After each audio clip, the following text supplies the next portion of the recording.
Pakistan peoples party के अगवान सैयद जाहिद शाह बुखारी जे Sukkur reason colony वाले इलाके में पीपल्स पार्टी के वर्कर मैडम रज़िया अब्बासी पारां ग़रीब ऐं मुस्तहिक औरतुनि जे स्पॉन्सरशिप के हवाले से तकरीब कोठाई वई, जंहिंमें पाकिस्तान पीपल्स पार्टी के सैयद जाहिद शाह बुखारी ख़ास तौर ते शिरकत कई। ग़रीब मुस्तहिक औरतुनि खे किफ़ालत प्रोग्राम न मिलण ऐं बेनज़ीर इनकम सपोर्ट प्रोग्राम में शामिल न थींदड़ मुस्तहिक औरतुनि खे इनकम सपोर्ट प्रोग्राम में शामिल करण जो ऐलान तकरीब में पीपल्स पार्टी सखर हाउस के अगवान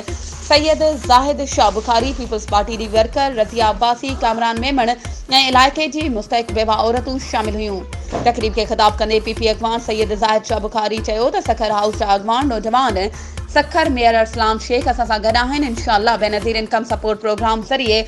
मुस्तहिकन की मदद कई वेंदी हर मुमकिन तरीक़े से, ऐं जेके माण्हू किफ़ालत प्रोग्राम जा पैसा वसूल न कंदा हुआ ऐं कोड बंद कयो वियो आहे, उन्हनि जे कोड खे खोलराए रक़म जारी कराई वेंदी ऐं जेके मुस्तहिक औरतूं स्पॉन्सरशिप की रक़म न वसूल करे रहियूं आहिनि, उन्हनि जी डेटा पिण मोकिली वेंदी, उन्हनि खे इनकम सपोर्ट प्रोग्राम में शामिल कयो वेंदो। इन ख़िदमत ऐं मदद जो समूरो क्रेडिट सखर हाउस के अगवाननि खे वञे थो,